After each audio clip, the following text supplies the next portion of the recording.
Muy estimados amigos, en este día número 27 de la preparación a la consagración a la Virgen María, empezamos nuestras consideraciones a nuestro Señor Jesucristo, consideraciones sobre nuestro Señor Jesucristo, en las que vamos a coronar, ¿no?, ya las prácticas de esta preparación.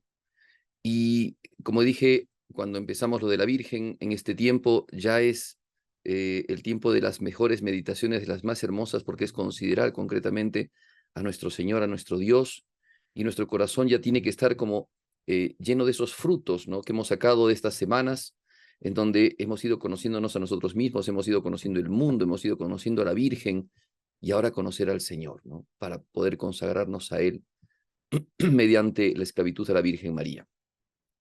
Quiero proponer para esta semana, para estos días, estos últimos días, la oración de San Agustín, para que la podamos rezar al final. Estábamos rezando las letanías de la Virgen, ahora vamos a rezar la oración de San Agustín acerca de Jesucristo, es una oración sobre Jesucristo, y también propongo las letanías del Sagrado Corazón de Jesús, ¿ya?, como última parte, ¿no?, de nuestras oraciones. Muy bien, vamos a empezar entonces. Recuerden lo que se les ha ido diciendo acerca de las confesiones, acerca de la comunión, acerca de esa preparación que tienen que ir haciendo. Si es que ustedes quieren tener su medallita de la Virgen para que sea bendecida, ustedes lo pueden hacer. Si no viven entre nosotros, si no viven por aquí, entonces pueden perfectamente pedirle a cualquier sacerdote que les bendiga, ¿no?, la medallita, y le llevan la cadenita, entonces que les bendiga la medallita y la cadenita. Si quieren llevar la cadenita, pueden hacerlo. Entonces ya es cuestión de ustedes, ¿no? Eso es para el día de la consagración. Eh, También vayan viendo entonces el tema de esto que dice de San Luis María, de hacer un tributo al Señor, una pequeña limosna, que pueden hacer alguna cosa, algún acto de caridad que puedan hacer ustedes. También tómenlo en cuenta para poder hacerlo, ¿no?, como parte de la consagración.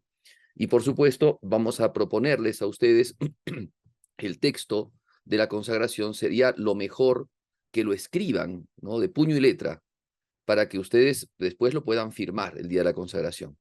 Vamos a ponerlo ya en estos días para que vayan haciendo las anotaciones. Ahora, si es que no pueden escribir, no tienen posibilidades, bueno, pueden imprimirlo, pero hay que firmarlo. ¿Ok? Ustedes cuando vayan a la consagración tienen que llevar el papelito, tienen que rezar la oración y firmarla, ¿ya? Así que en eso tómenlo eso presente, tómenlo en cuenta para que el día de la consagración estén bien preparados, ¿ya? Muy bien, empezamos entonces con nuestras meditaciones acerca de nuestro Señor Jesucristo. Primera meditación: Cristo, Dios encarnado. Nuestras oraciones van a seguir siendo la oración al Espíritu Santo, para empezar, ¿no?, nuestras prácticas. Segundo, la oración que Jesús que vives en María. Tercero, la oración preparatoria de nuestra meditación, que sea todo para la mayor gloria de Dios. Siguiente, vamos a hacer nuestra composición de lugar, y será aquí, ya cada uno puede verlo. Yo lo propongo sencillamente esto: mirar, por ejemplo, ahora que dentro de no tanto tiempo vamos a tener la Navidad, mirar al niño Jesús, mirar a ese Dios que se ha encarnado, a ese Dios que es nuestro Dios y es también hombre como nosotros. Mirarlo, mirar a Jesús, mirar a ese niño Jesús como el Dios todopoderoso que se ha encarnado y que ha nacido entre nosotros.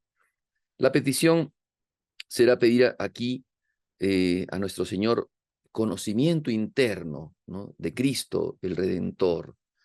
Al Espíritu Santo tenemos que pedirle luces para que podamos nosotros tener un conocimiento válido, verdadero, auténtico, conocimiento interno acerca de Cristo. Muy bien, vamos a utilizar los textos del Evangelio de San Juan. Podemos utilizar muchos textos. Acá, por supuesto que la Sagrada Escritura nos habla toda de Jesús. San Jerónimo decía: o Cristo nos habla o es Cristo de quien se habla, ¿no? En la Biblia todo hay que entenderlo así: o Cristo es el que habla o se habla de Jesucristo.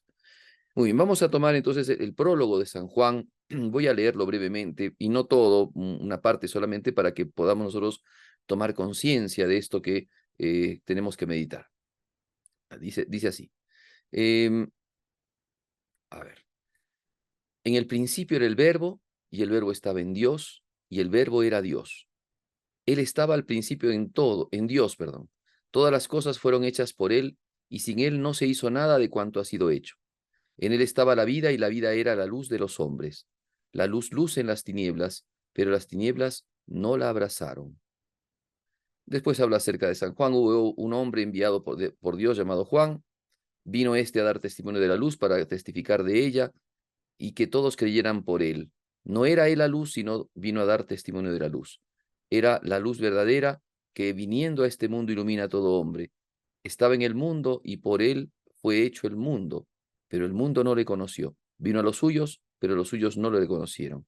Mas a cuantos le recibieron, dioles poder de venir a ser hijos de Dios, a aquellos que creen en su nombre. Muy bien, hasta ahí nomás vamos a ver, digamos, lo que el texto, o sea, vamos a leer el texto, y ahora vamos a hacer nuestras consideraciones. Primer puntito.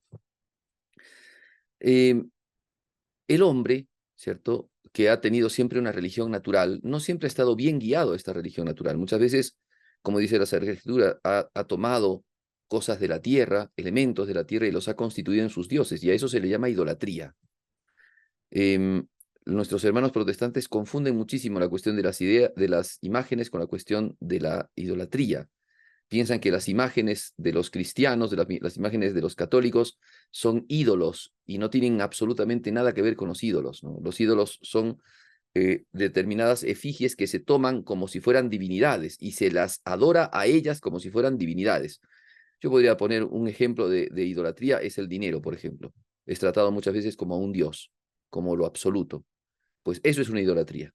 O las idolatrías en donde, por ejemplo, se piensa que la tierra o que el cerro, o que el sol o el agua son dioses, y se los toma como dioses, y se les paga tributos, ¿no? Como nosotros vamos a hacer nuestro tributo a Dios Todopoderoso para la consagración, les pagan tributos a esos dioses, ¿no? Esa es la idolatría.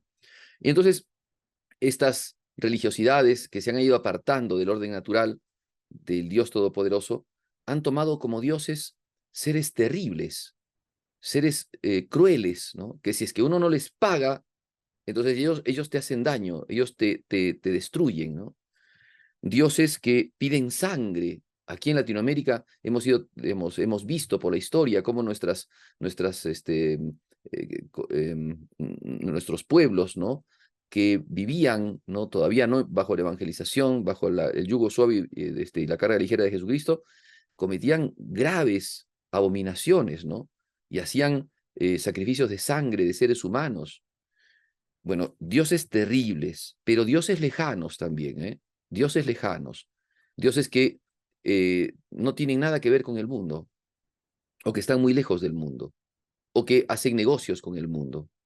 En cambio, el Dios cristiano, si bien es un Dios eterno, un Dios infinito, un Dios que todo lo hace, que todo lo puede, que está en todo lado, sin embargo, no es un Dios lejano, es un Dios cercano. Es un Dios de cerca y es un Dios de lejos, como dice la Sagrada Escritura. Y entonces es tan cercano y es tan cercano al hombre, tan amigo del hombre, que se ha querido hacer hombre. Cosa totalmente inaudita, cosa totalmente indescriptible, inimaginable, incomprensible para los ojos de los hombres. ¿Qué misterio es este? ¿Qué realidad tan extraordinaria es esta, que tenemos un Dios que se ha hecho hombre? Un Dios que ha querido compartir con nosotros. Cristo es Dios. La esencia de los dogmas cristianos, lo más relevante y lo más importante de los dogmas cristianos es la encarnación del Verbo. Es que Dios se ha hecho hombre. Es lo que hemos leído en el Evangelio de San Juan.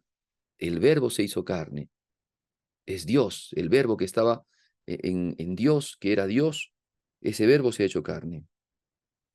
Ese Verbo ha tomado carne, ha tomado sangre y los huesos de la Santísima Virgen María. Es el misterio de la encarnación, el centro de todos los misterios. Dios ha tomado la naturaleza humana, la ha unido a la naturaleza humana, a la naturaleza divina, es decir, ha asumido la naturaleza humana, la ha unido a la naturaleza divina en la persona del Verbo de Dios.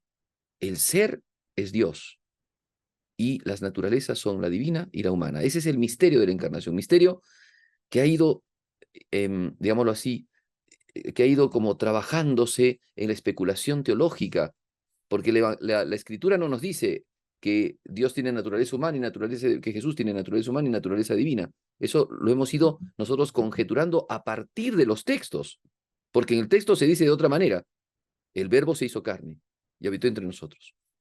Y esa carne del Verbo es una carne que padece, es una carne que sufre, es una carne que llora, es una carne que recibe hasta la muerte. Por tanto, tiene la naturaleza humana entera, total. Es hombre, tiene naturaleza humana. Es Dios, porque es el Verbo que es encarnado. Pero ¿cómo puede ser esto? Esto es porque la persona del Verbo encarnado, la segunda persona de la Trinidad, ha asumido la naturaleza humana. Ese es el misterio de la encarnación, un misterio tremendamente grande. Porque por eso es que cuando vemos al niño Jesús, cuando ustedes contemplan al niño Jesús, a ese niñito que nosotros vemos la imagen, ¿no?, del niño puesto en Belén, puesto en ese pesebre, en la ciudad de Belén donde nació, nosotros no solamente vemos a un niño, no vemos a un niño que va a ser un hombre grande como Alejandro Magno, o como Napoleón, o como tantos hombres que se destacaron, ¿no?, en la guerra, o en las ciencias, o en las artes, no. Vemos a Dios mismo. Ese es el misterio. Eso es algo que jamás el hombre podía imaginarse.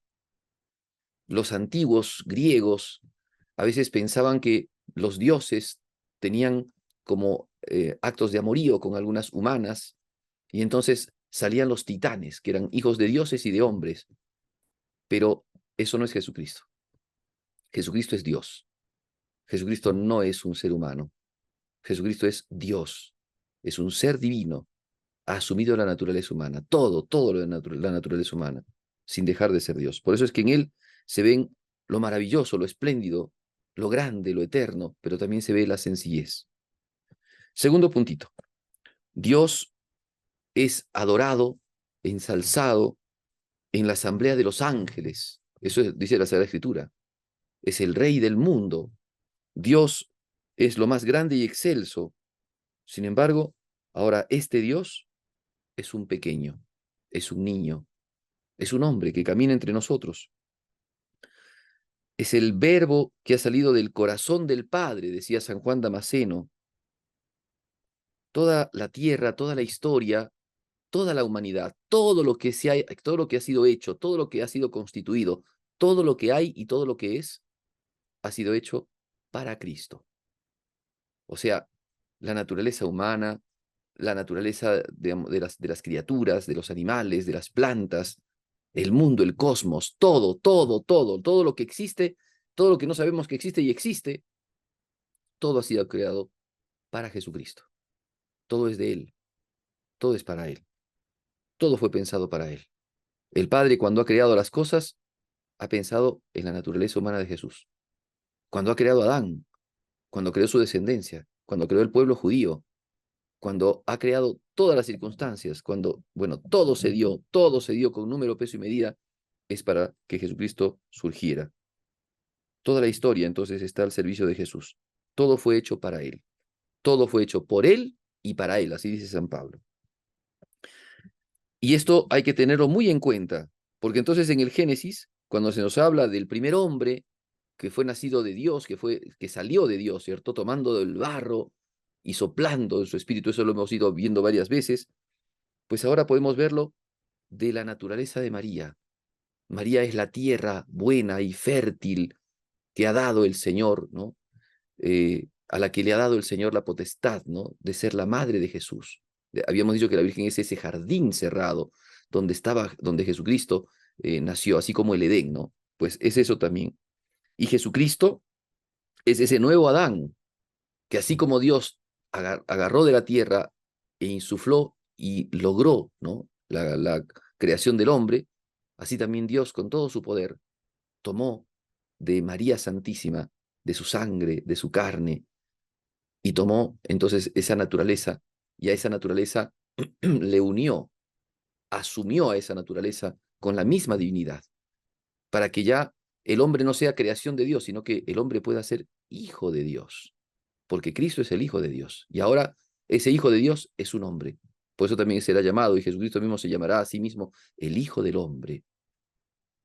Es Hijo de Dios y es también hijo del hombre. Es hijo de Adán, por la descendencia de Adán, porque María viene de Adán, pero es hijo de Dios, porque viene de lo alto, porque es el Hijo del Altísimo, como le dijo el ángel a la Virgen, el Señor Dios le dará el trono de David su padre, porque es el Hijo del Altísimo, es el Hijo eterno de Dios, por tanto, merece toda adoración, toda alabanza. El universo entero tiene que postrarse ante Él. Por eso dice San Pablo, ante Él se dobla toda rodilla, en el cielo, en la tierra y hasta en los infiernos. y todos proclaman que Jesucristo es Señor, para gloria de Dios Padre.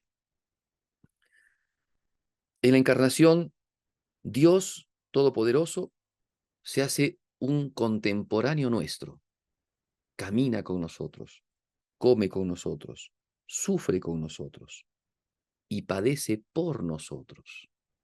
Porque para eso ha venido Jesús al mundo, para padecer por nosotros. Dios, que es divino y es adorable, ahora se hace hombre. Y entonces al hombre Jesús, es decir, al Hijo de Dios, debemos de adorar. Jesús es nuestro hermano, pero también es nuestro Dios. Y entonces su naturaleza humana también es adorable. Ese es el gran misterio. Y este es el tercer punto. Que Jesucristo es ahora el Dios que puede ser adorado. Podemos adorar a Dios en un hombre, no en cualquier hombre, sino en este hombre, Jesucristo, en este que posee la naturaleza humana, porque ciertamente Dios asumió la naturaleza humana en Jesucristo, no en toda la humanidad. Eso es un error. Hay un error teológico de un teólogo llamado Karl Rahner que decía que cuando Dios asumió la naturaleza, asumió todas las naturalezas, y eso no es verdad. Asumió la naturaleza humana en Jesucristo.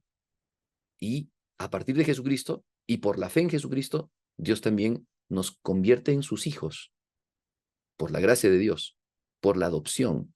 Pero nosotros no tenemos la naturaleza divina en nuestra naturaleza humana. Y si la tenemos es por gracia, es decir, porque Dios quiere entrar a modo de gracia, ¿no? Por la gracia de Dios quiere habitar entre nosotros, pero no es como Jesucristo. Jesucristo tiene la naturaleza misma de Dios, es el Hijo único de Dios. Mirar entonces, contemplar a Cristo, esa es la maravilla de Dios. Dios en un hombre. Templo de Dios le decimos a Jesús, porque en el templo está Dios y está el hombre, y el hombre se comunica con Dios y Dios con el hombre, y en Cristo se da esa comunicación. Por eso, Santo Tomás de Aquino, cuando hablaba de este misterio, ¿no? Hablaba de esa comunicación que hay entre la naturaleza humana y la naturaleza divina, el llamado diálogo, ¿no? Que hay entre la naturaleza humana y la naturaleza divina, y que hace que en Cristo se apliquen cosas de Dios y cosas de hombre. Que se pueda decir, por ejemplo, que el hombre, ¿no? El hombre es divino, que Dios es humano. Se puede decir que Dios comió, que Dios caminó entre nosotros. Se puede decir también que Jesús es todopoderoso, que Jesús es eterno, que Jesús es, no sé, belleza absoluta, que Jesús es la bondad misma, porque Jesús es Dios. Bien, considerar entonces a Cristo, mirarlo al Señor, tener el corazón unido a Él, mirar cómo Jesucristo entonces ha entrado en este mundo y entonces también adorarlo, ¿no? Adorarlo, glorificarlo, darle gracias, ensalzarlo. Nuestra vida consiste en continuamente darle gloria a Dios, hacer las cosas por la mayor gloria de Jesús, nuestro Señor. Para eso ha venido este mundo, para darnos vida eterna. Entonces nosotros debemos de ahora considerarlo a Él, mirarlo, meditarlo, darnos cuenta de la grandeza que Dios ha tenido con nosotros, de la gracia que ha tenido, inmensa, inmensa gracia ha tenido Jesucristo con nosotros al hacerse hombre, porque nos ha amado profundamente y nos ha amado hasta el extremo. Entonces ahora hay que conocerlo. Estas meditaciones son para conocerlo, nos está llevando San Luis María a conocer a Jesucristo, nos presenta a Jesús, pues pongámonos en su presencia, veámoslo con los ojos de la imaginación, ya sea niño, ya sea jovencito, ya sea Cristo a su edad de 33 años cuando padeció por nosotros, miremoslo a Él, considerémoslo física, pero también consideremos su corazón, miremos su naturaleza humana, pero también no dejemos de considerar su naturaleza divina. Meditemos entonces la grandeza y la humildad, la maravilla de Dios y la sencillez, la riqueza que Dios ha querido dar al mundo y la pobreza de Jesús. Miremos también a su madre, que es la que nos lo ha dado, la que nos lo ha hecho conocer, la que ha querido con su generosidad también participar de esta obra tan grande, de este acontecimiento impresionante, más grande que la creación del mundo, que es el acontecimiento de la encarnación, que es el acontecimiento del nacimiento del Hijo de Dios y de la vida de Jesucristo. Terminemos entonces con un coloquio a nuestro Señor Jesucristo, en donde nosotros podamos también mostrarnos ante Él, ¿no? Cómo presentarnos. Él se presenta a nosotros, ¿no? Conocerlo, presentarnos también. Aquí estoy, Señor. Aquí estoy para hacer tu voluntad.